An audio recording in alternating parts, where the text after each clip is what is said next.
Hi folks, it's Coach Kelvin here from the We Run Virtual Run Club, and we run coach for Leeds and surrounding areas as well as online coaching. This is the first in a little video series that I'm going to do on ultras. An ultra is any event that's longer than a marathon, usually kind of considered a 50k upwards, but it's not uncommon for ultras to be on trails. So that time that a runner will be out because of underfoot conditions and elevation is normally much longer than they would be relative to a road marathon.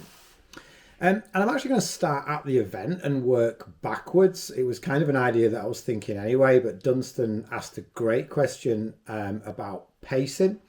And I think that's a really good place to start. So one of the things that Dunstan said was, Dunstan's an experienced ultra runner, and he's cautious about the pace at the start of a race, and then tends to get stuck at that pace rather than pushing on. The first thing that jumps out at me there is the caution at the start, and then expecting to be able to push on at the end of an ultra marathon. I'm going to address that in a second, but let's jump to another couple of things first, which could be causing this. So in longer distance events, one of the most important factors, if not the most important factor, is hydration.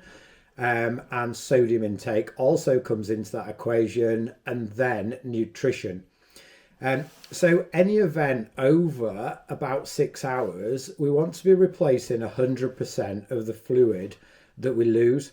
So knowing what your sweat rate is, so how much you're losing, you can then work out how much to replace, and you want to be replacing almost 100% of this, and then making sure that you've got the relevant sodium to help that moisture across intestinal wall, cell membranes, etc.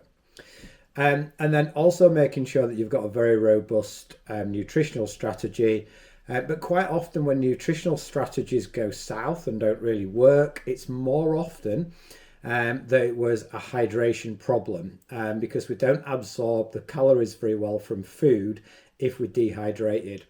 So the first thing that I would, sort of recommend to Dunstan is to check in on hydration and nutrition, because they're the most common causes of not being able to push on, in inverted commas, at the end of an ultra marathon. The next thing is, I just want to talk about pacing. An ultra. So when we run in events, and I'm going to say events more than 5 hours, so this could be someone running, a 5 hour plus road marathon. It doesn't have to be specifically someone doing an ultra. It's what I'm going to say need to do almost, because it's a really important really important pacing strategy.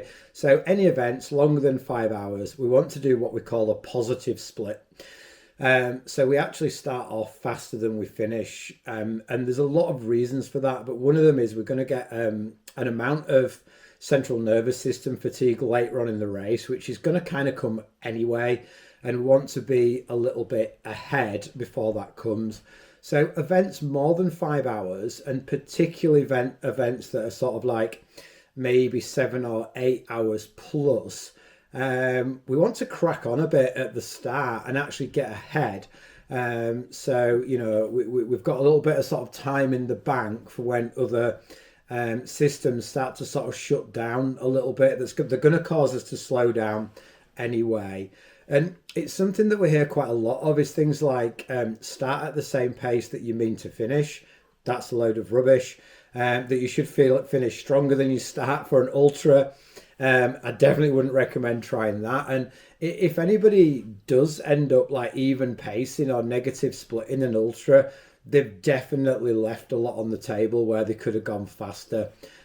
So while we're still fresh, while the muscles are firing in the way that they should, muscles are full of glycogen, we're hydrated, we're well rested, we're not going into times when we should be sleeping, it is really, really wise to push on.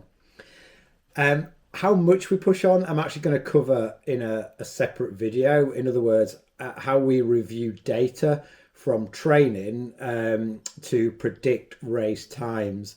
But for now, the three things that I would, three bits of information that I would give to Dunstan here is to check in on hydration status, nutritional intake, and then, almost be a little bit bold at the start of races, knowing that we are going to get that kind of attrition in the pace towards the end of a race anyway. And that is the, kind of accepted strategy for any event that's longer than about 5 hours. So I hope that makes some sort of sense. And if you have any questions, please pop them in the comments below. And for now, happy running.